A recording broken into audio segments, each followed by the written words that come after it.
Hi, I'm Jen, and you're listening to the Shadow Sanctuary, where I dig into the history of haunted locations to try and find a correlation between historical fact and paranormal experience. Is there a reason for the haunting? Why does energy stay? Keep listening to find out more. Welcome to the Shadow Sanctuary.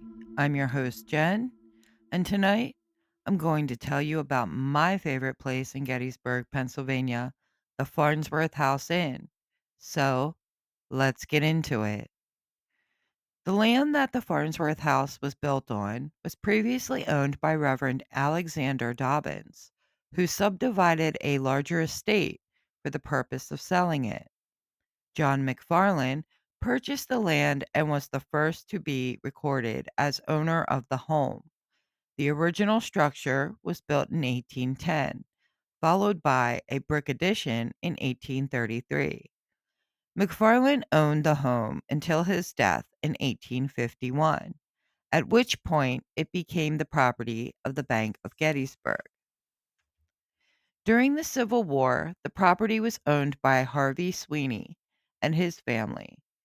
During the three-day Battle of Gettysburg, July 1st through 3rd, 1863, the house played a significant role as it stood at the epicenter of the conflict. The house sheltered Confederate sharpshooters, one of whom is believed to have accidentally shot 20-year-old Jenny Wade, the only civilian to die in the Battle of Gettysburg. More than 100 bullet holes marked the house.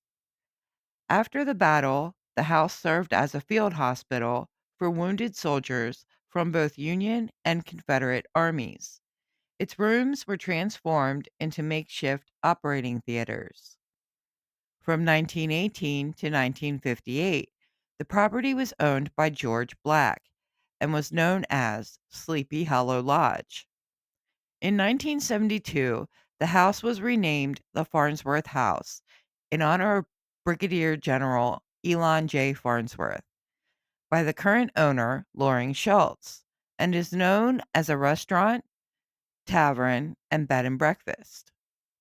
The Farnsworth House is said to be haunted by 16 spirits, including Civil War soldiers who are thought to be the Confederate sharpshooters, as well as men who died there when it was a hospital.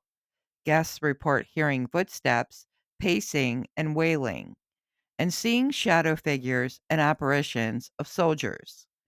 A spirit said to be a midwife who worked in the house when it was a hospital is also seen in the hallways. The cranky female spirit of a cook. She is seen in the kitchen and hallways, sometimes pulling on aprons or moving items from shelves.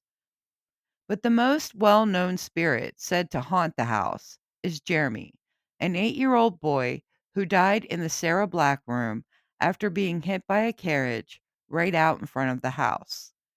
Guests report being tucked into bed by unseen hands and hair or shirt pulling. Shadow figures and apparitions have been seen through the house, as well as items and lampshades moving on their own. In addition to footsteps and voices being heard, guests report the sound of heavy breathing and phantom gunfire in the attic. The Farnsworth House Inn is very active, especially in the basement, attic, and Sarah Black room. They have wonderful food and wine and spirits of both kinds, period rooms to stay in, and they offer ghost tours as well. I highly recommend a visit. You may even see me there. The Farnsworth House Inn is located at 401 Baltimore Street, Gettysburg, Pennsylvania. If you do pay them a visit, let them know the Shadow Sanctuary podcast sent you. Join me next Tuesday when I bring you the last Gettysburg haunt, the orphanage. That's it for today's episode. Thank you so much for listening. Please like, share, and subscribe. Be sure to check us out on Facebook for more information on upcoming episodes. As always, don't let the eerie vibes fade too quickly.